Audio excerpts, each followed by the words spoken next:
अनि बोक्ने चाहिँ हँसी हतौडाको झन्डा, बोक्ने चाहिँ हँसी हतौडाको झन्डा, दिउँसो बोक्ने हँसी हतौडाको झन्डा, राति रक्तचन्दनको व्यापार गरेपछि त्यो सेवा हुन्छ? मैले कसरी तपाईँलाई नाम तपाईँलाई थाहा होला नि त, तपाईँलाई थाहा होला नि त। आरोपको कुरा होइन, तपाईँले किन उठाएको त मिडियामा प्रश्न? त्यसो भए जे होस्, हात्ती छाप चप्पल पड्काएर आएको नेताहरूको आज 5 तले बिल्डिङ भयो, कसैको छानबिन गर्नुहुन्छ तपाईँहरू? होइन, रक्तचन्दनको त एउटा उदाहरण मात्रै हो, यहाँ भएको छैन के? यहाँ राजनीतिको रोटी सेकाउने नाममा राजनीति गरेर बस्नुहोस्, राजनीति गरेर आफ्नै नागरिकलाई तपाईको शरणार्थी बनाएर बेच्ने पनि त छ यो देशमा। हो, यही कुरा हो। जनार्दन शर्माको पक्षमा हामी किन उभियौँ भने हाम्रो सम्पत्ति छानबिन होस् भनेर हामीले वर्षौंदेखि माग गरिराखेका छौँ। त्यसकारणले जनार्दन शर्माको पक्षमा हामी उभिएको नि यो अभियान। नेपालको कानुनमा 70 वर्षदेखि माथि वृद्धा भत्ताको व्यवस्था छ। 70 वर्ष नागेका वृद्धाहरूको त्यो एउटा वृद्धा आश्रम, एउटा गल्फ खेल्ने क्लब जस्तो भएको छ। आजको आवश्यकता रूपान्तरणको हो, रूपान्तरण सहित पुस्तान्तरणको हो। यो मुद्दाहरूलाई उहाँले नबोक्नु भएको हुनाले इतिहासमा गरेको सकारात्मक योगदानप्रति हाम्रो सम्मान छ। उपरान्त हाम्रो उहाँहरूसँग सहकार्य हुन्छ। हाम्रो रोटी सेक्ने माध्यम होइन, उहाँहरूले चाहिँ रोटी धेरै सेक्नु। समाजवादको नाममा, मार्क्सवादको नाममा, लेनिनवादको नाममा, माओवादको नाममा र शहीदको नाममा, हँस्य हतौडाको नाममा भन्ने समाजवाद गर्ने अर्कै धन्दा। त्यसकारणले उहाँहरूको क्रियाकलापले चाहिँ त्यो सिद्धान्तको सेवा गरेन। त्यसकारणले उहाँहरूले रोटी सेक्नु भएको हो। उहाँहरूले छोडेर जानुभएको, हामीले छोडेर विभाजन गरेर हिँडेको होइन। जसरी उहाँहरूले बहुमतको डन्डा लगाएर पार्टी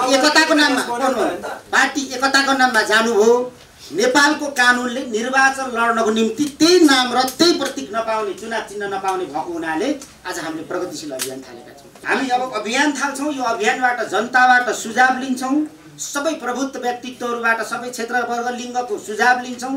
त्यस पछाडि हामी पुनर्संरचनाको सम्मेलन गर्छौँ। त्यहाँबाट हामी पार्टी निर्माण गर्छौँ जहाँ कि नेपालको आजको सबै समस्यालाई समाधान गर्ने पार्टी छ। त्यो शहीदको रगतमाथि हामीले स्वार्थको रोटी नसेकौँ। हाम्रो पार्टीको हामीले बाटो बदलौँ, हाम्रो पुरानो प्रतिबद्धताप्रति हामी फर्क्यौँ भनेर हाम्रो पार्टीभित्र बहस थियो।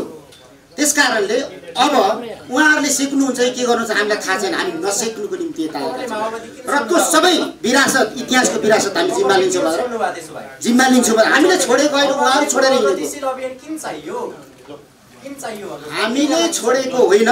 हामी निर्वाचन आयोगमा गएर त्यही नाम र त्यही चुनाव चिन्ह दाबी गर्दाखेरि नेपालको कानुनले नदिएपछि हामीले प्रगतिशील अभियानबाट हामी अगाडि बढेको हो। शराब छ भनेर लागेर यो अभियान थालेको, त्यहाँ हुँदा नहुने भयो। सत्ता र शक्तिको पछाडि हिँड्ने भने हामी त्यहाँ जान्थ्यौँ।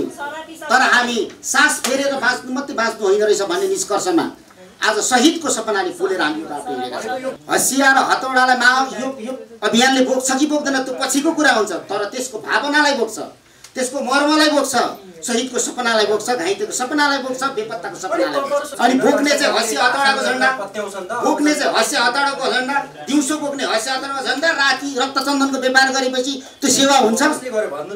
मैले कसरी तपाईँलाई नाम तपाईँलाई थाहा होला नि त, तपाईँलाई थाहा होला नि त। आरोपको कुरा होइन, तपाईँले किन उठाएको त मिडियामा प्रश्न? त्यसो भए तपाईँहरू बिग्रिनु भयो, तपाईँहरू खाली खुट्टा आएर आज गगनचुम्बी महल बढाउनु भयो, तपाईँहरूको आरोप होइन? ठीक छ, रक्तचन्दनका व्यापारी भनिरहँदा को हुन् भन्नुस् त? को हुन् भन्ने कुरा त तपाईहरुले पत्ता लगाउनुस् न। तपाईहरुको काम के हो? मैले भन्दै हिँडेपछि तपाईहरुको कामै सकियो त।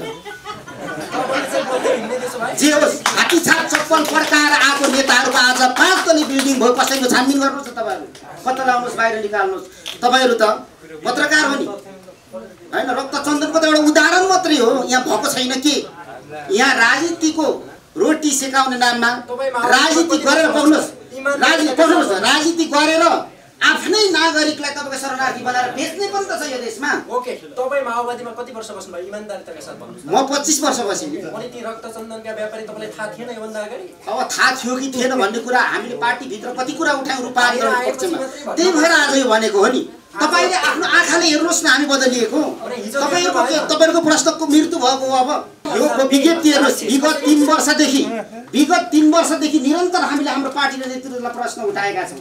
रूपान्तरणको प्रश्न उठाएका छौँ, सम्पत्ति छानबिनको प्रश्न उठाएका छौँ, त्यही कुरा त पढ्दैछु अहिले। भनेको तपाईँले भनेको रक्त चन्दनको व्यापार 3 वर्ष यता मात्रै हुन थाल्यो हो? ए बाबा पहिल्यैदेखि भयो, पहिलादेखि भयो र नै हामी त्यो प्रश्न उठायौँ के।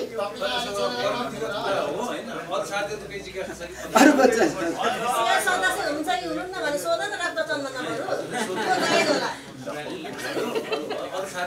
तपाईँको काठमाडौँमा तपाईँको पनि त घर छ जनार्दन शर्मा हो। यही कुरा हो, जनार्दन शर्माको पक्षमा हामी किन उभियौँ भने हाम्रो सम्पत्ति छानबिनुहोस् भनेर हामीले वर्षौँदेखि माग गरिराखेका छौँ। त्यसकारणले जनार्दन शर्माको पक्षमा हामी उभिएको नि यो अभियान प्रष्टै छ नि त्यो। कसरी अगाडि बढ्छ? वाम आन्दोलनको नेतृत्वकर्ता को हुन्छ, कुन पार्टी हुन्छ? के भन्नुभयो? अब नेपालको वाम आन्दोलन, कम्युनिस्ट आन्दोलन कसरी अगाडि बढ्छ? एकातिर नेपाली कम्युनिस्ट पार्टी, एकातिर नेकपा एमाले, एकातिर तपाईहरु। अबको शक्तिको वाम आन्दोलनको मुख्य शक्ति चाहिँ कुन हो? स्वर्गको यात्रा गर्ने अवसर मिलेको छैन पितृहरूको कुरा मलाई थाहा छैन। जसले परिणाम दिन्छ त्यसले नेतृत्व गर्छ, परिणाम गर्ने नेतृत्व गर्ने हो।